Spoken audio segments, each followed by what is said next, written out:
स्वागत करते हैं दोस्तों आपका हमारे चैनल के अंदर। वीडियो में आगे बढ़ने से पहले नए दोस्तों से कहूँगा कि चैनल को सब्सक्राइब करके लाइक और ज़्यादा से ज़्यादा शेयर कर दीजिएगा। जैसे कि आप जानती हैं कि महाराष्ट्र के अंदर अब जो है तो विधानसभा चुनाव होने वाले हैं और हर जगह देखा यही जा रहा है कि संगठन के अंदर अलग अलग तरह के बदलाव देखने को मिल रहे हैं। नए प्रेसिडेंट और नए चेहरे जो है तो सामने आते हुए नज़र आ रहे हैं। इसी ज़मीन में मैं आपको बता दूं कि महाराष्ट्र के अंदर भी ऑल इंडिया मजलिस-ए-इत्तेहादुल मुस्लिमीन विधानसभा चुनाव अगर देखा जाए तो 2014 से महाराष्ट्र के अंदर लड़ रही है और 2 सीट कंस्टेंटली वो जीतते आ रही है।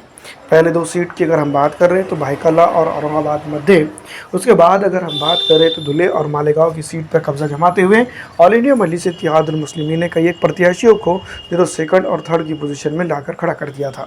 इस बार विधानसभा चुनाव के अंदर ऑल इंडिया मजलिस-ए-इत्तेहादुल मुस्लिमीन एक बड़े खेल की तरफ जाते हुए नजर आ रही है। सैयद इम्तियाज़ जलील ने लगातार भारतीय जनता पार्टी को हराने के लिए जो है तो खुले मंच से कह दिया है कि वो ऑल इंडिया मजलिस-ए-इत्तेहादुल मुस्लिमीन इंडिया गठबंधन से जो है तो यहाँ पर अलायंस कर सकती है। फिलहाल अगर देखा जाए तो जिस तरह के हालात है और जिस तरह के जो है तो चीज़ें देखने को मिल रही हैं, इन तमाम तर चीज़ों के साथ यही बात हम कहते हुए कह सकते हैं कि भारतीय जनता पार्टी के लिए यहाँ पर सीधा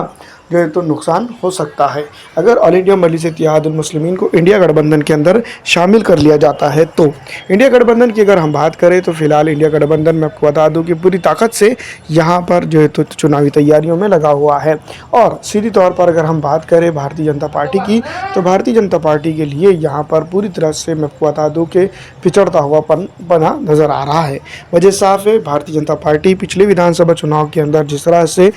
शिवसेना और भारतीय जनता पार्टी ने गठबंधन करके चुनाव लड़ा था, इस बार मैं आपको बता दूं कि भारतीय जनता पार्टी यहाँ पर सीधी तौर पर मैं आपको बता दूं कि जो है तो बैकफुट पर नज़र आती जा रही है। तो दोस्तों मैं बता दूं कि इन दिनों जो है तो भारतीय जनता पार्टी और तमाम अलग अलग तरह की पॉलिटिकल पार्टीज़ जो है तो एक दूसरे के बाहर दस्तगिरबा ज़रूर हैं, लेकिन ऑल इंडिया मजलिस-ए-इत्तेहादुल मुस्लिमीन के ऊपर बड़ा दाव लगता हुआ नज़र आ रहा है। ऑल इंडिया मजलिस-ए-इत्तेहादुल मुस्लिमीन के बारे में अगर देखा जाए तो कई एक चीज़ों को लेकर जो है तो मैं आपको बता दूँ कि स्पष्टपनी से बहुत सारी चीज़ें निकल के सामने आ रही हैं। संगठनक तौर पर अगर बात की जाए तो MIM के अंदर अंदरूनी कला भी देखने को मिल रही है, जिसके चलते औरंगाबाद महाराष्ट्र प्रदेश अध्यक्ष